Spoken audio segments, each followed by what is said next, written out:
Advice ko sa inyo mga guys, kapag ka-under warranty yung battery at ayaw umandar ng sasakyan nyo, syempre alam nyo lobat yung battery, dalhin nyo na po agad dun sa may binilhan nyo kung saan nyo binili yung battery. Para nang sa ganon, sila yung mag-test ng battery nyo. Meron kasing ibang customer, dinadala sa iba yung battery, pina-charge na daw po nila yon, tapos hindi daw po nag-charge. Syempre, ang iisipin nila, sira yung battery kasi pina-charge na po nila. Tapos dahil ang akala nila sira yung battery, nape-pressure sila na baka hindi palitan yung battery. Kaya naman kung minsan ang sabi ng customer, may warranty naman yan hindi nga nagkakarga Ilang buwan pa lang yan, kailan lang yan. Para sa mga customer natin na mayroong problema sa battery nila at under warranty pa, mas mainam na makipag-usap po kayo ng maayos dun sa pinagbilhan nyo ng battery. Sabihin nyo lang, boss, pakicheck mo yung battery at pwede nyo po bang pakitest yung sasakyan namin kung may problema. Gusto ko lang po sanang malaman kung ano po yung naging problema dun sa sasakyan, kung bakit nalolobat yung battery. Pero syempre, hindi naman lahat ng customer ganyan kagalang, ganyan kaayos kausap.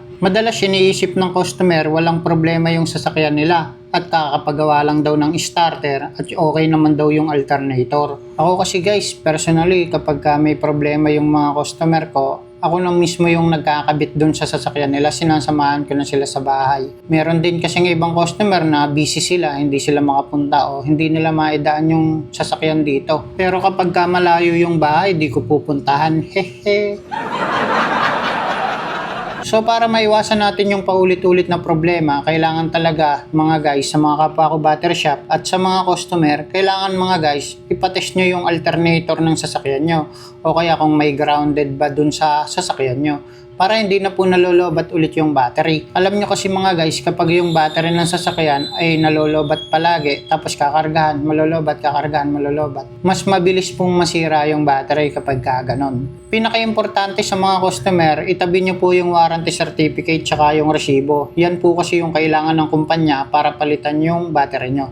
Kapag kasi under warranty yung battery, hindi po kasi talaga agad papalitan yan. Kailangan pang itest. Meron po akong ginawang video kung paano mag-claim ng warranty ng battery. Ilalagay ko na lang po yung link sa comment section. Ang pinaka-the best talaga mga guys, kapag bumili kayo ng bagong battery, ipatest nyo na po agad yung alternator. So may iwasan yung magkalobat yung battery.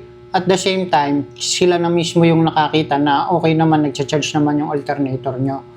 Pero kung nakita naman po na hindi nagcha-charge yung alternator, dapat ipagawa nyo po sa auto electrician yung alternator para maayos na agad.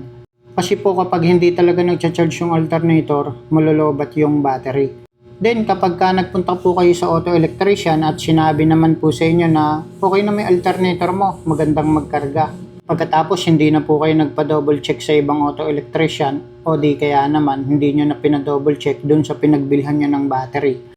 Kapag po nalobat yan, syempre huwag nyong sisihin yung battery shop kasi naman po sinabi naman sa inyo na hindi nagcha-charge yung alternator, di ba?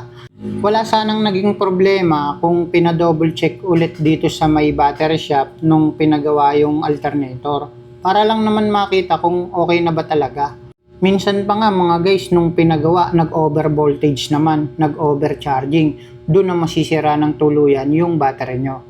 So ayun lang guys, na-share ko lang. Maraming salamat. Sana nakatulong.